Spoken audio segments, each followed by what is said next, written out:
Hola Pipa, balik lagi sama aku di sini Inga Anugrah. Welcome di acara Tea Time with Me. Dan kali ini aku ditemenin sama salah satu parents karena kita mau ngebahas lebih ke pandangan parents yang mempunyai anak-anak with special needs. Dan kali ini ditemani dengan Ko Randy Rinaldi. Halo. Selamat siang Ko Randy. Terima kasih udah join aku di sini. Udah meluangkan waktunya untuk sharing-sharing sama teman-teman untuk memberikan awareness tentang kids with special needs. Tapi sebelum kita mulai, sesuai dengan acaranya Tea Time with Me, jadi silakan diminum dulu kok tehnya.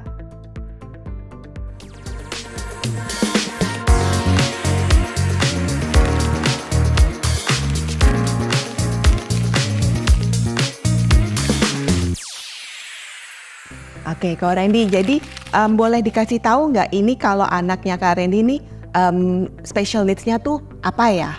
Anak saya, Kenneth, dia special needs sejak lahir karena dia terlahir dengan jantung bocor. Jadi ada bercampur darah bersih dan darah kotor. Efek dari situ, dia ada juga sedikit gangguan di cerebral palsy, CP ringan di daerah mulut. Jadi dia mengalami speech delay. Kalau speech delay berarti delay di semua berbagai aspek perkembangannya gitu, dan juga dia juga ada gangguan dengar. Ya, jadi karena keterlambatan itu otomatis semuanya menjadi lebih lambat buat dia karena dia tidak bisa catch up dengan usianya. Tapi kita tetap terus constant monitoring supaya bisa catch up. Jadi sebenarnya waktu itu begitu lahir dia memang udah jantung bocor dan kritis. Ya, jadi kita memang sudah tahu dari awal bahwa anak ini akan terlahir dengan kondisi yang harus kita perhatikan dengan sangat gitu. Usianya berapa? Sekarang dia sudah mau 15 tahun. Mau 15 tahun. Jadi ini diketahuinya cerebral palsy-nya, and then masalah hearing-nya itu di usia berapa bulan atau berapa? Di hari itu lahir. Karena dia terlahir kritis. Jadi dia harus masuk ke NICU selama 28 hari. Jadi memang itu sangat berat banget buat kita waktu itu. Saat awal kamu tahu mempunyai anak berkebutuhan khusus, apa tuh yang pertama pops up di pikiran kamu? Waduh, waktu itu rasanya dunia kayak yang runtuh gitu. Kita mau apa juga rasanya semua berasa kacau karena itu anak pertama kami dan kita mengharapkan segala sesuatu yang mulus, baik, dan ternyata Tuhan kasih kita anak yang sangat spesial dan ternyata saya baru menemukan jawabannya setelah beberapa tahun kemudian. Jadi kalau bisa dibilang awal-awal itu kayak ada rasa kecewa kah? Sangat kecewa dan sangat sedih sebenarnya. Karena mengetahui nanti hidupnya dia akan sulit gitu. Betul. Tapi ada rasa takut nggak kayaknya aku nanti nggak bisa mendidik dia dengan baik atau aku nggak bisa memantau? Pasti tentunya kekhawatiran itu saya rasa semua orang tua yang spesial seperti kami pasti akan ngerasa waduh nanti ke depannya gimana nih anak ya, nanti ke depannya bisa sama dengan yang lain atau enggak ya. Nah itu yang kita sangat khawatir gitu. Itu yang paling terutama tersirat begitu mengalami kondisi seperti itu. Dan kalau 15 tahun yang lalu, apakah cukup mudah atau sulit untuk kamu dan istri mendapatkan informasi untuk ngebantu nih? Sangat sulit karena waktu itu Google belum sehebat sekarang, komunikasi pun nggak semudah sekarang. Berbagai macam informasi kita sangat dapat dengan terbatas sekali ya. Jadi kita harus berusaha mencari tahu, cari research, baca buku, beli buku ini, buku itu tentang parenting, tentang tumbuh kembang anak, harus banyak konsul ke dokter A, B, C, D, E gitu. Jadi memang prosesnya itu cukup sangat complicated waktu itu. Dan padahal saat itu di Jakarta? Di Bandung. Di Bandung, tapi kita sering bolak-balik Jakarta juga untuk ketemu dokter, cari psikolog, apa segala macam. Jadi untung waktu itu tol udah jadi juga ya, jadi cukup mempercepat proses kita bolak-balik gitu. Pada saat itu kapan kamu memutuskan aku butuh nih bantuan? Karena sorry to say banyak banget ya zaman dulu yang aku tahu tuh anak-anaknya justru malah diumpetin. Nah, betul. Iya, itu memang sempat terpikir buat kita, aduh kadang-kadang kalau kita bawa nih anak pergi ke mall, ke acara keluarga, itu tuh malu sebenarnya. Ada perasaan, aduh kok anak kita beda ya sama anak yang lain gitu. Bahkan pada saat waktu itu, saya ingat sekali pada saat pertama kali bayi lahir, kan banyak tuh yang datang untuk nengok, nggak ada satupun yang bisa lihat bayinya. Karena kan bayinya ada di ruang NICU dan mereka waktu itu belum ada media WhatsApp apa segala macam. Jadi semua tuh orang pada nggak tahu, begitu datang baru tahu, oh ternyata bayinya bermasalah. Nah jadi memang sulit sekali gitu dan memang ada rasa sepertinya malu nih kayaknya kalau kita harus bawa anak seperti ini gitu. Cuman seiring berjalan waktu ya kita semakin lama semakin lebih kuat gitu dan mengerti bahwa oh memang ini adalah suatu proses yang kita harus alami gitu. Dalam perjalanan itu berasa nggak sih benar-benar dari sekeliling, apakah dari teman atau keluarga kayak memang perlakuannya berbeda gitu loh terhadap kamu dan anak kamu? Ya, jadi sebenarnya memang perlakuan berbeda itu pastinya tentunya ada. Ada beberapa parents mungkin yang nggak terbiasa dengan anak berkebutuhan khusus atau enggak.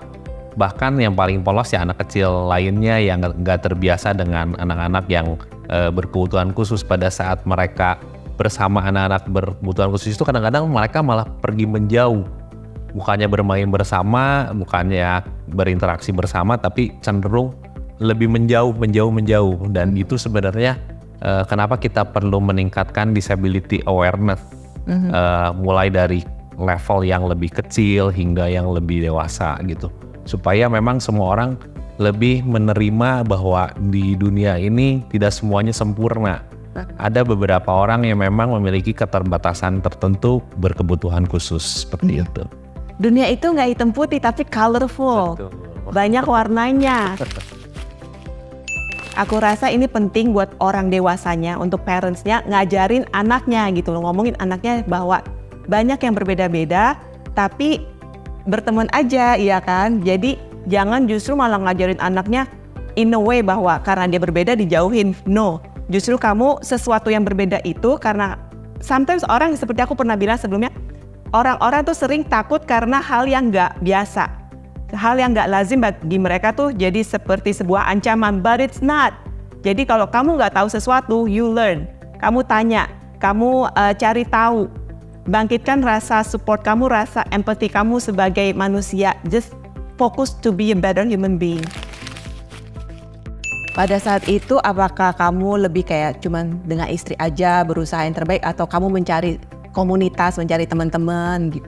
Ada beberapa komunitas yang kita masuk di situ, salah satunya waktu itu komunitas yang penyakit jantung bawaan. Karena rata-rata anak-anak yang memiliki masalah jantung juga memiliki masalah yang lainnya, seperti gangguan dengar atau enggak dia memang ada cerebral palsy atau apa, berbagai jenis disabilitas yang memang ada gitu. Jantung itu salah satu bagiannya juga gitu. Terus bagaimana cara kamu ini lebih yang memotivasi kamu, istri, atau kamu memotivasi? Kita sama-sama ya, kita berjalan sama-sama. Pada saat saya down, istri untuk lebih banyak menguatkan saya. Pada saat istri saya down, saya berusaha untuk menguatkan juga. Jadi kita sama-sama saling menguatkan gitu. Tadi kan kamu bilang sempat kayaknya kamu merasa malu gitu ya di awal-awal. Tapi sekarang udah enggak kan? Udah proud of him. Tapi kamu sendiri pernah nggak menerima stigma itu dari sekeliling kamu? Yang benar-benar kamu rasain udah dijudge duluan gitu? Itu sangat terasa pada saat anak mulai bersekolah. Karena physically dia seperti anak pada umumnya, tapi sebenarnya mentally dan achievementnya dia kan sebenarnya di bawah rata-rata. Jadi pada saat dia masuk ke sekolah itu, gapnya semakin berasa. Apalagi ketika anak itu mulai beranjak SD, jadi perubahannya udah mulai berasa. Kalau dulu waktu anak mungkin 1-2 tahun, anak A bisa ini, anak B nggak bisa ini, itu masih dalam range ya, ini anak kecil, masih di bawah balita, apa segala macam. Nah jadi kalau begitu udah lebih besar, semakin lama semakin terlihat si gapnya itu gitu. Jadi bisa jadi ini kelihatannya semakin jauh nih, kenapa anak yang ini bisa begini, yang ini enggak. Nah itu berasa banget. Jadi memang kita sampai harus taruh helper di sekolah segala macam, itu kita alamin. Oke, jadi bisa dibilang masa-masa paling tough-nya tuh di usia berapa kalau bagi kamu? Masa-masa paling tough itu mulai dari dia 3 tahun sampai dia umur 7 tahun.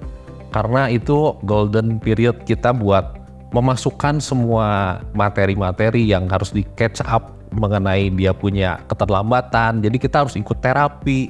Itu kita sampai bosan deh pokoknya bawa ke tempat terapi. Karena seminggu terapi bisa setiap hari, salah satu harinya ada yang sampai 2 jam, 3 jam, beberapa sesi.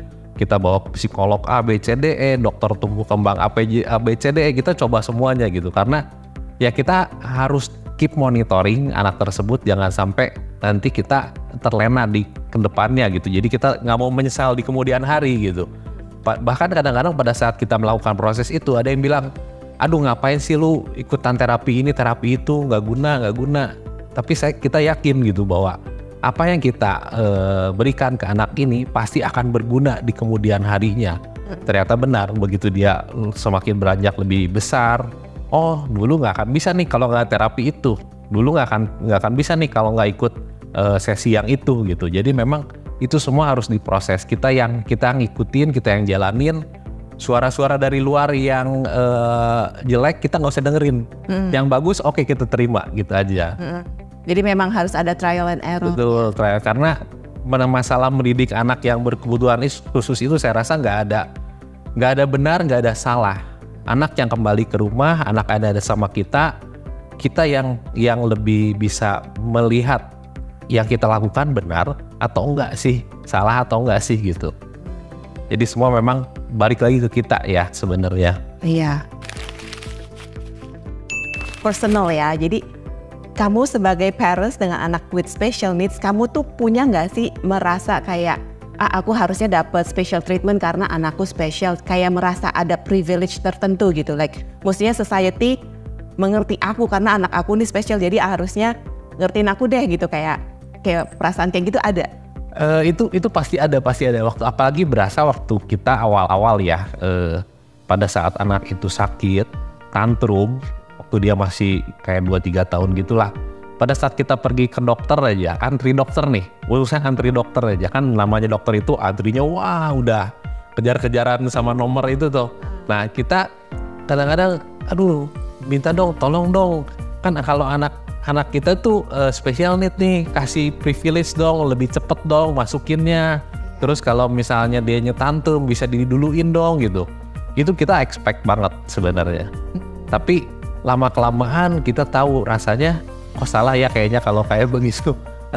Sebenarnya bukan masalah kenapa ini harus didulukan, karena memang ya balik lagi kita sebagai orang tua gimana kita treat si anak tersebut sebenarnya.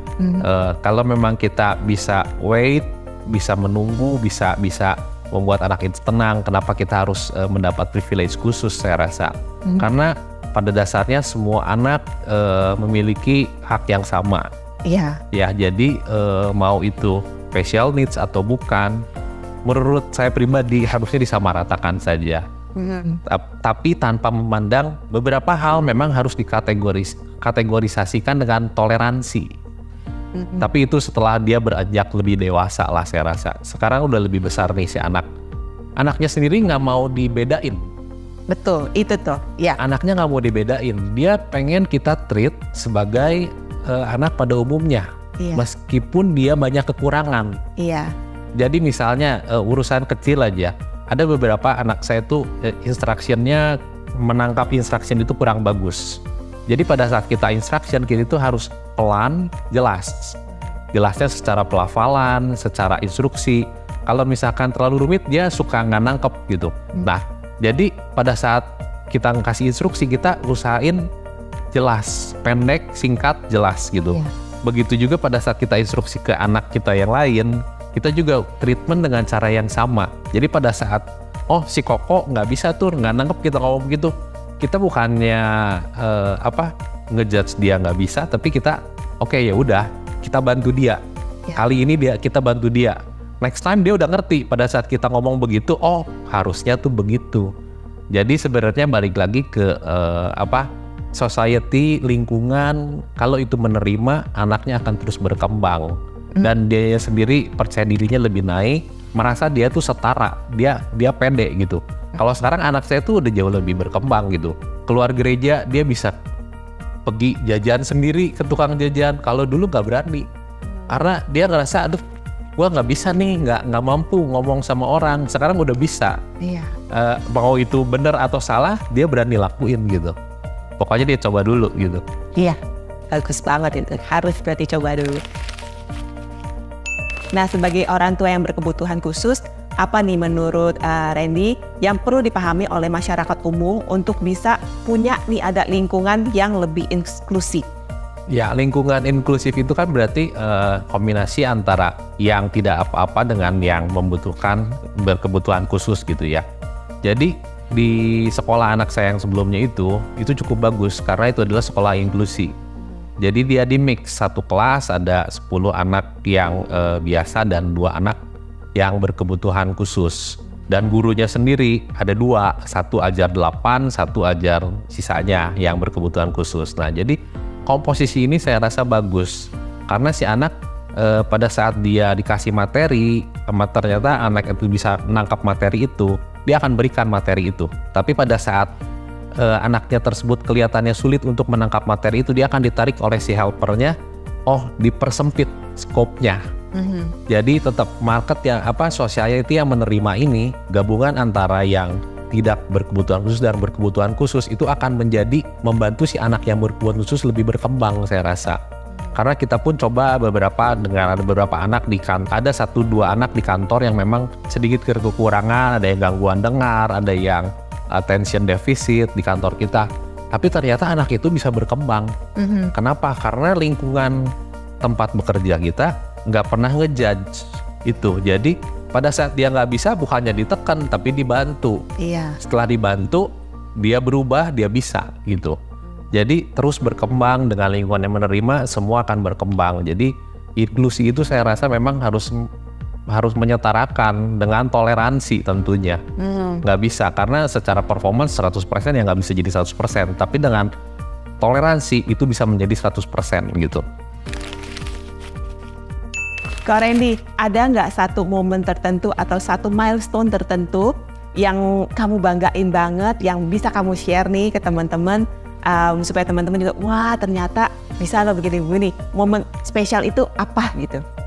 Kalau menurut saya sih momen yang paling spesial buat saya pribadi adalah, ini mungkin biasa bagi orang tua yang lain ya, tapi buat saya ini sangat spesial dan ini pada saat dia lulus SD. Dia berhasil menyelesaikan pendidikan SD-nya dia. Karena anak saya tuh dari dulu waktu dia TK, dia bercita-cita banget pakai seragam atas putih bawah merah, pergi ke sekolah. Itu cita-cita dia banget. Makanya pada saat waktu itu dokter tumbuh kembang dan psikolog tidak menyarankan dia masuk ke sekolah normal, sekolah inklusi biasa, kita akhirnya tetap memasukkan ke situ. Karena di situ dia banyak temen, dia bisa bermain sama yang lain, bisa belajar sama-sama. Nah, itu adalah pencapaian yang luar biasa menurut saya pada saat dia selesai sampai ke tamat SD-nya dia. Itu dia bangga sekali, dan kita juga bangga sekali sebagai orang tua bahwa ternyata anak saya bisa selesai SD. Padahal dengan judgement yang kita udah terima pada saat 10-15 tahun yang lalu gitu. Iya. Dan ternyata achieve dong, kenapa nggak bisa, dan tetap pasti bisa tentunya. Sekarang dia lagi menuju mau menyelesaikan SMP, mudah-mudahan terus bisa berprogres dengan baik gitu. Amin, harus bisa. Dan juga nih Kak Randy, aku dengar Kak Randy ini mensupport salah satu tempat pemberdayaan untuk anak-anak berkebutuhan khusus, House of Hope. Ini gimana ceritanya nih sampai Kak Randy bisa mensupport lembaga ini? Awalnya karena sempat anak saya ada kejenuhan untuk pergi ke sekolah. Jadi dia ada jenuh, nggak mau pergi ke sekolah. Saya bilang oke, nggak sekolah tapi nggak mungkin bisa diem, tetap harus beraktivitas. Jadi dia kita kasih dia coba untuk menempel amplop, menempel kardus, karena kebetulan bisnis kita di bidang itu. Ternyata dia bisa. Kalau dia bisa, saya pikir semua anak yang secara physically masih bisa melakukan aktivitas motorik, saya rasa pasti bisa. Ternyata kita ketemu setelah beberapa kali coba, kebetulan saya ketemu dengan Bu Iren ya dari House of Hope itu. Ternyata setelah berbicara banyak, kita memiliki visi dan misi yang sama. kita coba aplikasi, kita coba trial, ternyata memang itu terus berkembang. Dan saya rasa balik lagi, saya ada kepikiran pada saat anak ini setelah selesai SD, selesai SMA, dia mau apa? Banyak sekali anak-anak yang memang tidak memiliki pekerjaan lagi setelahnya, nggak ada pendidikan lagi setelah mereka dewasa. Untuk anak-anak yang berkebutuhan khusus, mereka akhirnya apa? Diam di rumah, doing nothing gitu. Jadi mereka nggak memiliki apa-apa, tidak memiliki pekerjaan apa-apa, otomatis dia punya mental kadang-kadang jadi berkecil hati ya. Iya. Karena secara tidak langsung seperti diskreditkan di masyarakat, padahal sebenarnya mereka tuh potensial gitu. Punya banyak skill-skill yang bisa diasah, digali, diaplikasikan ke tempat bekerja gitu. Jadi tujuan kita adalah itu sebenarnya, supaya anak-anak yang berkebutuhan khusus memiliki pekerjaan setelah mereka SMA. Karena beberapa memang tidak memungkinkan untuk melanjutkan ke jenjang pendidikan yang lebih tinggi gitu. Iya. Jadi lebih kayak mempersiapkan mereka untuk bisa terjun ke masyarakat. Betul. Ada skillnya gitu. Iya. Jadi bisa survive. Terakhir nih, boleh nggak kasih pesan atau semangat untuk orang tua di luar sana yang mempunyai anak berkebutuhan khusus? Oke, itu to all parents out there yang sama seperti kita semua berjuang nggak sendiri. Banyak komunitas-komunitas kita yang memang memiliki permasalahan yang sama. Kita adalah orang tua spesial yang memang sudah spesial sejak dulu. Kita dititipkan anak yang sangat spesial. Ayo kita terus berjuang supaya semuanya bisa berjalan dengan lancar, supaya anak-anak kita terus berkembang, terus semangat. Oke, terima kasih banyak untuk sharingnya Pak Randy, dan semoga ini menjadi inspirasi buat not only yang sudah menjadi parents, bahkan mungkin mempunyai sepupu atau saudara atau teman yang punya anak yang dengan kebutuhan khusus. Kalau aku bisa rangkum, jadi intinya anak-anak ini bisa kok bekerja, bisa kok bersaing, asal kita mau mensupport. Kita as a society sebagai orang yang normal gitu ya, kita justru membantu mereka yang memang membutuhkan bantuan kita. Jadi anak-anak ini bisa, kita harus membangun self esteem mereka. Kalau udah disupport sama kita, merekanya kan jadi lebih happy, punya confidence, udah pasti bisa bersaing juga. Ya mungkin lebih mempersiapkan mereka setidaknya untuk survive in the society. So let's support them. Jangan ada judgment lagi, jangan lagi ada stigma-stigma, karena mereka bisa, mereka suka belajar, mereka suka bekerja. So let's go support them. So jangan lupa, kalau kamu suka konten aku yang seperti ini, di like, di subscribe, dan please leave your comment di bawah ini supaya nanti aku bisa bahas. Mungkin aku bisa cari narasumber atau cari teman yang mempunyai pengalaman seperti itu. Jadi please let me know kamu pingin tanya-tanya apa, karena namanya pingin punya informasi, pingin belajar, yuk bareng-bareng. Jadi aku juga akan mengembangkan episode demi episode yang bisa membuat kita semua lebih aware, lebih bisa menunjukkan empathy kita. So thank you so much guys. I'll see you next time di episode yang berikutnya, Tea Time with Me. Let's have a tea.